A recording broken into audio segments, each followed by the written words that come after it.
कभी आपने सोचा है कि कुछ लोग अपने जीवन में इतना अनुशासन कैसे रखते हैं?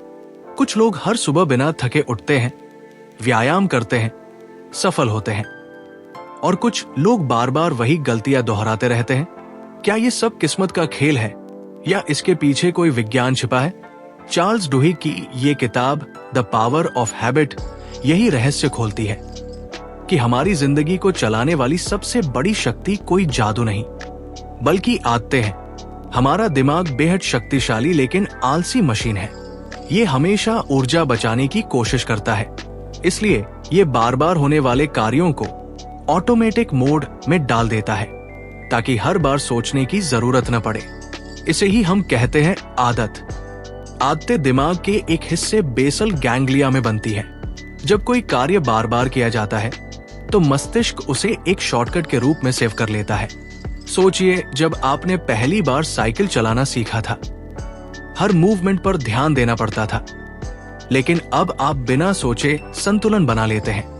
यही है आदत का जादू।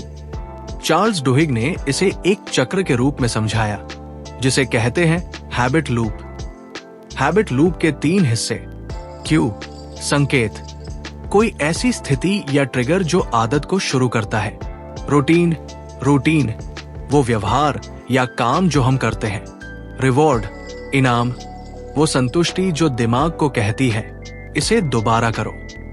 उदाहरण के लिए, मान लीजिए आप ऑफिस में दोपहर को बोर हो जाते हैं और स्नैक्स खाने चले जाते हैं। यहां क्यू, दोपहर का समय और बोरियत। रूटीन, कैंटीन जाकर स्नैक्स खाना। रिवॉर्ड, थोड़ी ताजगी या बातचीत का आनंद। अगर ये हर दिन होता है तो ये एक पक्की आदत बन जाती है। समझिए, हमारा दिमाग रूटीन को नहीं, रिवार्ड को याद रखता है, इसलिए वो उस सुख की तलाश में बार बार उसी व्यवहार को दोहराता है। चार्ल्स डुहिग बताते हैं कि आदतें कभी मिटती नहीं है, वे बस सो जाती है। यानी अगर आप धूम्रपान छोड़ भी दें तो सही संकेत आने पर पुरानी आदत फिर सक्रिय हो सकती है। इसलिए जरूरी है कि हम उन्हें रिप्लेस करें, ना कि डिलीट। हर व्यक्ति के जीवन में कुछ कीस्टोन हैबिट्स होती है, ऐसी आदतें जो बाकी आदतों को प्रभावित करती है। जैसे रोज सुबह व्यायाम करना। जब कोई व्यक्ति एक्सरसाइज शुरू करता है तो वो बेहतर खाना खाने लगता है, अधिक नींद लेता है, अधिक अनुशासित महसूस करता है। इसी तरह घर में डिनर एक साथ करना जैसी आदत परिवार के रिश्तों को मजबूत कर देती है। कीस्टोन हैबिट एक तरह का डोमिनो इफेक्ट पैदा करती है। एक बदलाव से पूरी जिंदगी की दिशा बदल जाती है। अब सबसे बड़ा सवाल, अगर आदतें इतनी गहरी है तो क्या हम उन्हें बदल सकते हैं? जवाब है हाँ, लेकिन उन्हें मिटाया नहीं जा सकता, केवल बदला जा सकता है। चार्ल्स डुहिग इसे कहते हैं the golden rule of habit change. ये नियम कहता है, एक आदत को बदलने के लिए उसी क्यू और रिवॉर्ड को रखें, लेकिन रूटीन बदल दें। उदाहरण के लिए, आपको शाम होते ही मीठा खाने की इच्छा होती है। क्यू वही रहेगा, शाम का वक्त। रिवॉर्ड वही रहेगा, संतुष्टि। लेकिन रूटीन बदल दीजिए। मीठे की जगह फल खाइए या वॉक पर जाइए। धीरे धीरे दिमाग नए रूटीन को स्वीकार कर लेगा। पहचानिए अपनी आदत का ट्रिगर। क्यों, कब और कहां ये शुरू होती है? कौन सी भावना इसे जन्म देती है? समझिए रिवॉर्ड क्या है। आप उस व्यवहार से वास्तव में क्या पा रहे हैं? आराम, सामाजिक जुड़ाव या उत्साह? रूटीन को बदलिए। उसी इनाम को पाने का नया रास्ता खोजिए। दोहराइए और दृढ़ रहिए। शुरुआत में मुश्किल लगेगी, लेकिन निरंतरता ही नई आदत बनाती है। हर आदत परिवर्तन की जड़ में एक तत्व है, विश्वास। जब तक व्यक्ति को खुद पर भरोसा नहीं होगा कि मैं बदल सकता हूं, वो बदल नहीं पाएगा। डुहिग कहते हैं, परिवर्तन तब संभव होता है जब व्यक्ति को ये भरोसा हो कि वह कर सकता है, और जब उसे ऐसे लोग मिले जो उस पर विश्वास करें। यही कारण है कि अल्कोहलिक्स एनोनिमस जैसे समूह सफल होते हैं। वहां लोग एक दूसरे को विश्वास दिलाते हैं, अगर वो बदल सकता है तो मैं भी। यानी परिवर्तन सिर्फ इच्छा नहीं, एक सामाजिक विश्वास है। आदतें केवल व्यक्तियों में नहीं, संगठनों और समाजों में भी होती है।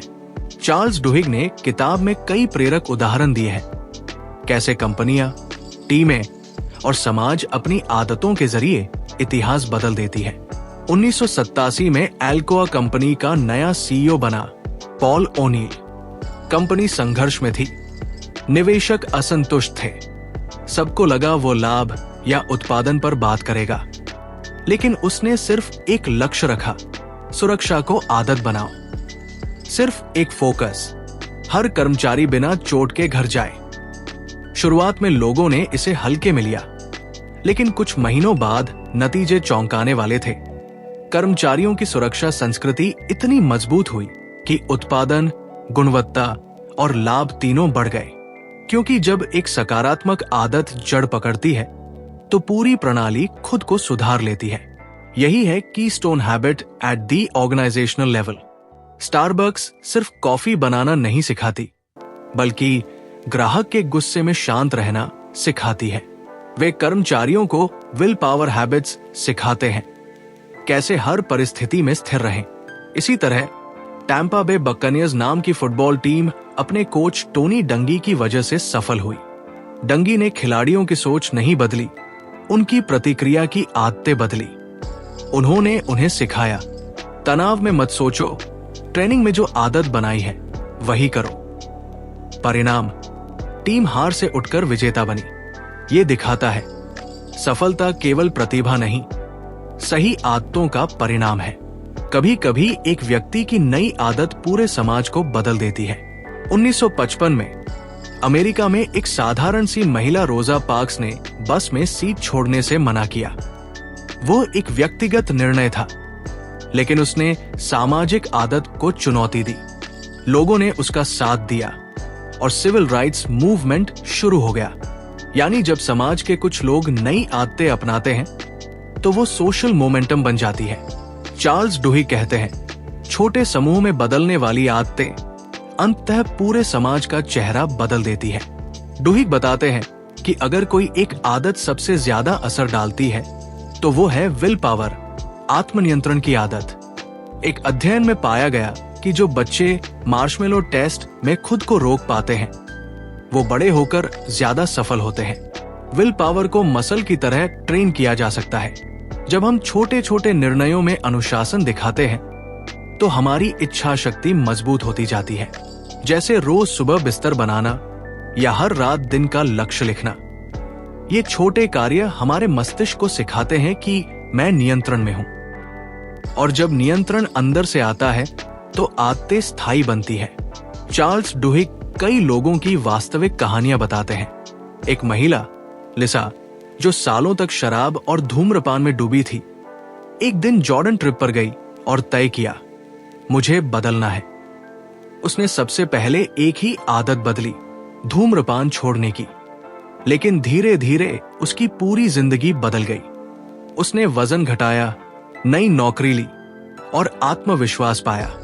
डुहिग लिखते हैं, परिवर्तन की शुरुआत हमेशा एक छोटी सी आदत से होती है, लेकिन उसका असर हर दिशा में फैलता है। कंपनियां भी हमारी आदतों को समझकर उन्हें अपने फायदे के लिए इस्तेमाल करती है। प्रॉक्टर गैम्बल ने फीब्रीज नाम का स्प्रे बनाया था जो बदबू हटाता है। शुरुआत में ये फेल हुआ क्योंकि लोगों को क्यों ही नहीं मिलता था। जब उन्होंने ग्राहकों को रिवॉर्ड दिखाया, साफ घर की ताजा खुशबू, तो लोगों ने इसे आदत बना लिया।